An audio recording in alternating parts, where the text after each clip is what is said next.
A little more than a year ago, Valve hoisted itself out of its enormous Scrooge McDuck swimming pool of Steam money, toweled off, and released its first new narrative-driven game in nearly a decade, Half-Life Alyx. After 13 years of stagnating, the Half-Life franchise was finally receiving some attention. Finally, Valve's patient, long-suffering fanboys would have something to sustain their cult-like devotion. Finally, everyone would get some closure for the worst unresolved cliffhanger since Princess Daisy showed up at the end of the live-action Super Mario Bros. Movie. Finally... Wait, hold on. Set between the events of Half-Life and Half-Life 2. Set between the events of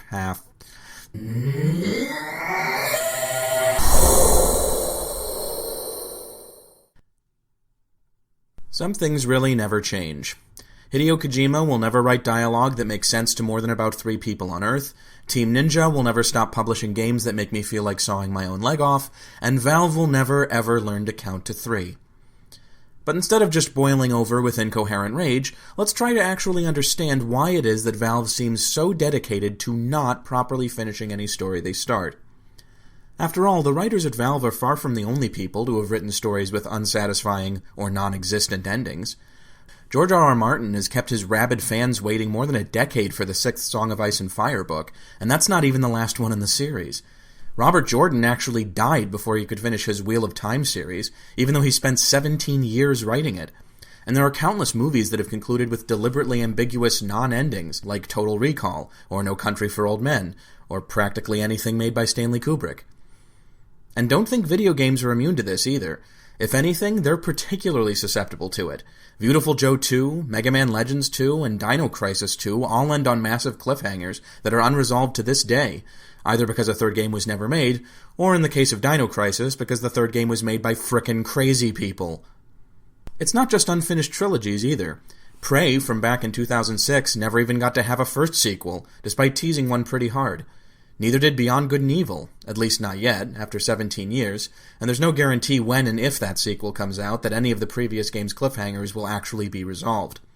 Then you have complete messes like Shenmue, which technically already is a full trilogy, and still isn't any closer to a proper ending than it was back in 2001.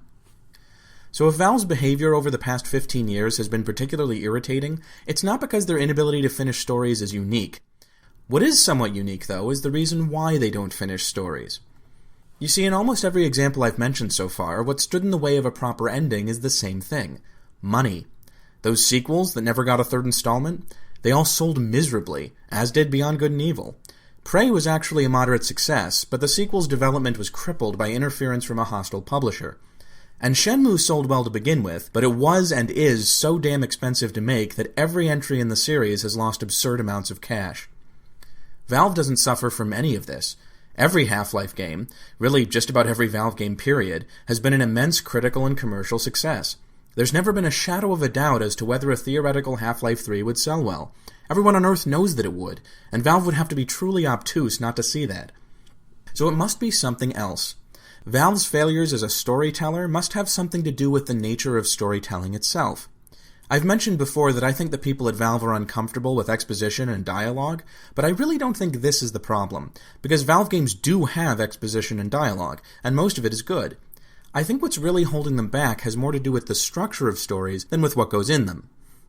Valve can't count to 3 because, when it comes to works of fiction, 3 is actually quite a difficult number to count to.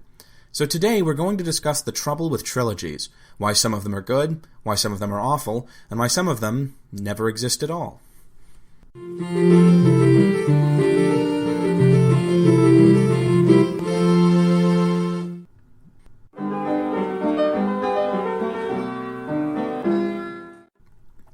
The first big problem with making a story trilogy is that a trilogy is really not an obvious way to tell a story. Most people, including writers, don't naturally think of a story as having 3 clearly identifiable stages, each of which could act as a self-sufficient work of art with its own beginning, middle, and end. When you look at book or movie trilogies, these usually come out of something that's originally conceived as a single really long book or movie. J.R.R. Tolkien's The Lord of the Rings is one of the most famous book trilogies ever, but Tolkien wanted it published as a single volume, and none of the titles for the 3 books it turned into are his. Star Wars wasn't originally meant to be a trilogy either. It was one giant 300-page script that had to be filmed in 3 parts for practical reasons. And let's be frank here, if A New Hope, which was originally just called Star Wars, hadn't been a huge hit in 1977, the story would have ended with the first Death Star blowing up, George Lucas and his huge honking script notwithstanding. Other trilogies exist just because a self-contained story was popular enough to justify the creation of a franchise. Shrek wasn't written as a story that needed a sequel. Neither was John Wick, or The Mummy, or dozens of other movies that ended up spawning a profitable series. This kind of trilogy isn't really a single overarching story at all. It's just multiple stories told in the same universe that keep being written because they keep making money. And if it stops at 3 movies, that's because the third one was a flop, not because the writers ran out of stories to tell. And just like Shrek and The Mummy, neither the original Half-Life nor the original Portal was conceived of as the start of a franchise until long after it originally released. These were self-contained, complete experiences that said everything their writers initially wanted to say and left virtually no story threads untied. Partly this is because there weren't a lot of story threads to begin with. Half-Life's story is a little more complicated than, say, Quake's, but this is still far from a story-focused game. In terms of major plot developments, you can summarize the original Half-Life on a post-it note. And the same is true for the original Portal. When it came time to write the sequels for these games, though, players had higher expectations for story content. Both Half-Life and Portal were praised for the intriguing, thought-provoking nature of their settings, and fans wanted to know more about them. That meant characters with backstories, more dialogue, and more than anything else, exposition, which the first games in these series largely did without. You might have already noticed the structural problem that this caused. See, the way a trilogy typically works is that the first part has a lot of exposition and world building, the second part introduces complications to the original premise, and the third part wraps everything up in a satisfying way. In this setup, it's the first entry that carries most of the burden when it comes to exposition and world building, which incidentally is why the first entry in a trilogy tends to have lots of monologues happen at points where later entries would have conversations instead. But with Half-Life and Portal, the first entries barely did anything in this respect. The sequels ended up having to be the more talky, exposition-heavy entries in the series, which made things really awkward for them. Half-Life 2 in particular doesn't really feel like a sequel. It feels like a soft reboot of a movie franchise where half of the original installments are missing. The game ends up resorting to some sneaky tricks in order to maintain its sequel status. Characters keep referring to things that happened back at Black Mesa, even though they weren't part of the first game. Doctors Kleiner and Vance, as well as Barney the security guard, are supposed to form a link between the two games, even though in the original Half-Life these were just generic NPC models repeated dozens of times across the game world. These look like callbacks, but what they're actually doing is filling in details that didn't exist before. About that beer I owe ya. No, Barney, you don't owe me a beer. The guy who said he'd buy me a beer was just some random NPC who fell down an elevator shaft. By the time you developed a name and a personality, I was already stuffed into a space fridge by the guy from the Twilight Zone. I don't know who you are. But the Half-Life trilogy had deeper issues than a few retconned relationships. See, when the second game in your trilogy is the exposition, that also leaves the third game without a clear role to play. Should it complicate things, the way a middle entry is normally supposed to, or go ahead and wrap everything up? Both approaches have drawbacks. If you introduce too many complications in the third game, that means you have almost no time to resolve them before the conclusion. This often leads to an ending that feels rushed, contrived, and at worst, completely incoherent. On the other hand, if you focus on resolving all the plot points from the second game from the very beginning of the third game, the ending often doesn't feel earned because the middle of the story wasn't properly developed. The whole story ends up feeling cramped, and again, contrived. It's not a great choice. Either your story sags in the middle, or it falls apart at the end. Valve is clearly uncomfortable finishing stories even when they're properly set up. I'm not terribly surprised that they're reluctant to try finishing one that might already be ruined. And it gets worse. Even if the writers of Valve worked really hard to make the best of a bad start and write a story that wraps up all the series' loose ends in a believable and interesting way, there's still a good chance that lots of their fans would hate it. This is because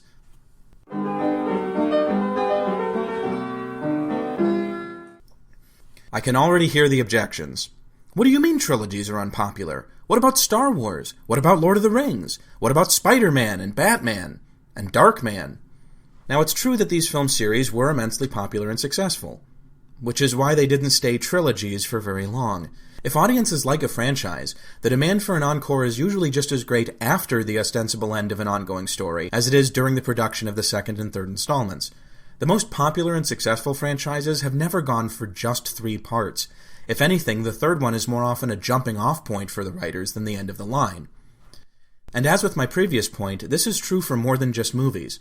Halo had a story that ended with the third game, and about half a decade later, Microsoft decided to keep going anyway, in a development remarkably similar to what happened to the Spider-Man movies. The same thing happened to God of War, Prince of Persia, Call of Duty Modern Warfare, Uncharted, Assassin's Creed, and countless other increasingly inaccurately named trilogies. So if people really love the concept of a complete self-contained trilogy of games, these post-trilogy installments should be pretty unpopular, right? But in fact, these series often get more popular after outgrowing the original story, regardless of how good the original story was, or how blatantly the writers cheat to keep the story interesting. To give a currently relevant example, by the end of Metroid Prime 3, pretty much everything that made the Prime series interesting is over and done with. Phazon has been sucked out of the universe by the implosion of Planet Phase, and the titular Metroid Prime, in the form of Dark Samus, has been annihilated in the same implosion. The space pirates are ruined, the Galactic Federation's bounty hunter program is a shambles, and Samus is clearly emotionally scarred and shaken by what she's experienced. This is not a promising setup for a new story to build on. Nevertheless, Metroid Prime 4 was announced almost immediately after the launch of the Nintendo Switch 4 years ago. And have the fans rolled their eyes and ignored it? Of course not. They're just as rabid in their enthusiasm for this game as they were for anything else in the Metroid franchise. It doesn't matter that they would have to pull a major ass pull to keep the Prime story going at this point, or just write a totally unrelated story and slap the Prime name on it. The Prime trilogy was so popular and successful that even its biggest fans wanted to stop being a trilogy. But to get back to our point, why is this a problem for Valve? Isn't it a good thing for them that they could keep Half-Life going indefinitely? Wouldn't they want to make Half-Life 3 as soon as they can, knowing that they could just keep stringing the fans along and then make Half-Life 4, Half-Life 5, and so on? Well, sure, Valve could totally have made Half-Life 3, moved the story along a reasonable amount, and left some plot threads dangling for a prospective Half-Life 4. At least they could have done it a decade and a half ago, back when Half-Life was still a hot commodity. But since about 2012 or 2013, this has become a much more risky proposition that they really don't want to attempt. One thing that all of the post-trilogy game series I mentioned before have in common is that the fourth entry in the series was created less than 5 years after the original trilogy was finished. This is because, even when you're working with expanded universe material, you want to strike while the iron is hot. Virtually all entertainment properties need to attract most of their audience from the general public rather than fans, or they won't be successful. It's much easier to do this when your brand is fresh in the minds of the public, and much harder to do when the last major entry in your franchise came out before some of your potential customers were even alive. There is precisely one exception I can think of to this rule, and that's Star Wars, which took about 15 years from the end of the original trilogy to continue with The Phantom Menace. But that was freaking Star Wars, the most successful movie trilogy in history if you adjust for inflation. And as critically acclaimed as Half-Life has been, in terms of sheer drawing power, it is not Star Wars, and Valve knows this. If they put out Half-Life 3 now, then sure, the fans will be ecstatic, but there aren't nearly enough of them to ensure the game's success, and their ranks shrink every year. Everyone else has pretty much moved on, and at this point that includes Valve itself. They also have their company's image to worry about, and if they released Half-Life 3 now and it wasn't a massive success after all this anticipation, that would be a black eye they might never recover from. Valve avoids making third installments in series, not just because they dislike writing long stories, but also because they don't want any of their IPs to overstay their welcome and turn stale. You can tell from their marketing and PR that they're petrified of being seen as repetitive or boring, and at this point, what move from them could be more predictable than making Half-Life 3? Some people don't seem to mind looking bad as long as they can keep working on what they love. Take Yu Suzuki, for instance. He took nearly 2 decades to make Shenmue 3, a game that sold terribly and didn't come close to wrapping up the series, to the extent that both he and Shenmue are now widely seen as the laughingstock of the video game industry. And does he care? Well, no, but that's because Yu Suzuki is literally insane. From listening to him talk, you get the impression that he expects to live for at least another 70 years, and wouldn't mind spending every last minute of it writing the rest of Shenmue. He is simultaneously obsessed with his own creation, and pathologically incapable of realizing how much his own actions have sabotaged it. And I think in trying to understand why Valve won't make Half-Life 3, it helps to think of them as basically the complete opposite of Yu Suzuki. They are very aware of their public image, and very sensitive about it, and that means they'd rather make no games at all than risk making a game that nobody likes. Which brings me to my last point.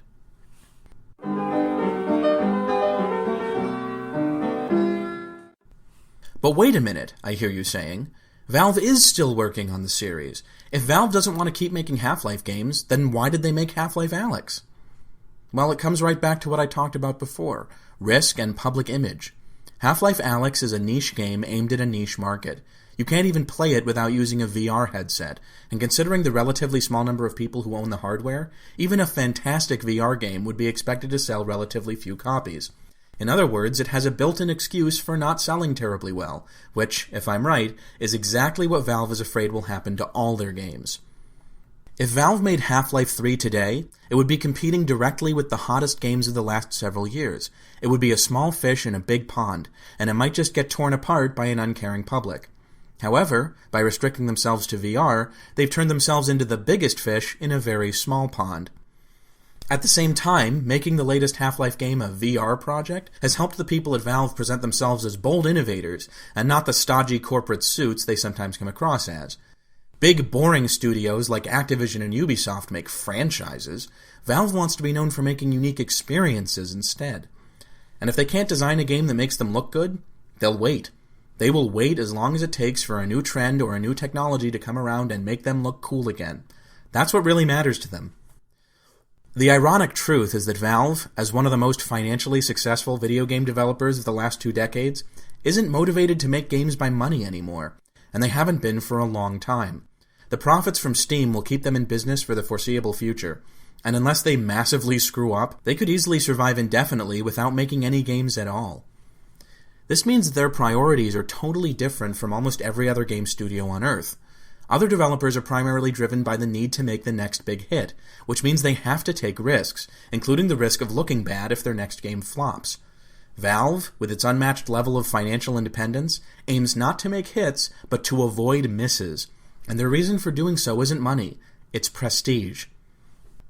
And this, more than anything else, is why they won't continue Half-Life's story. It's not the financial investment of making a new game that worries them. It's the fear that if they continue where they left off, people might not like where the story goes.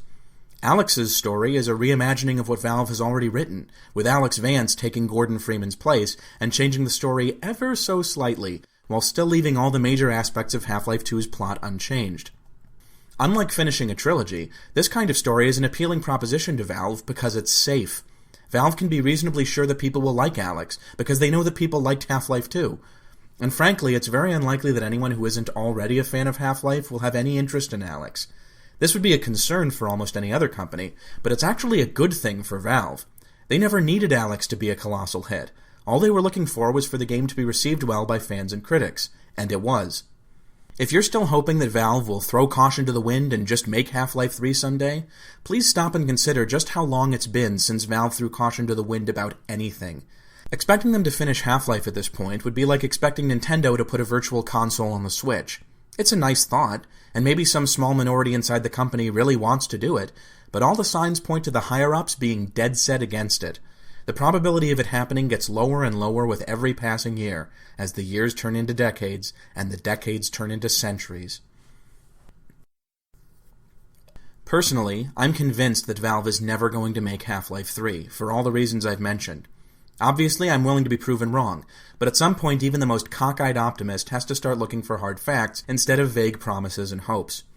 The hard facts are that Valve hasn't finished the series even after a 15-year-long cliffhanger, that the original writer of the only story-heavy entry in the series left Valve years ago, that they used up time and effort that could have been spent on finishing it to make a gimmick-driven spin-off that doesn't move the plot forward at all, and that Valve has virtually no financial incentive to make any video games at all, let alone an expensive and difficult project like Half-Life 3.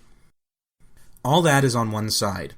On the other, we have the vague hope that maybe Valve loves its fans so much that it will make Half-Life 3 just for them.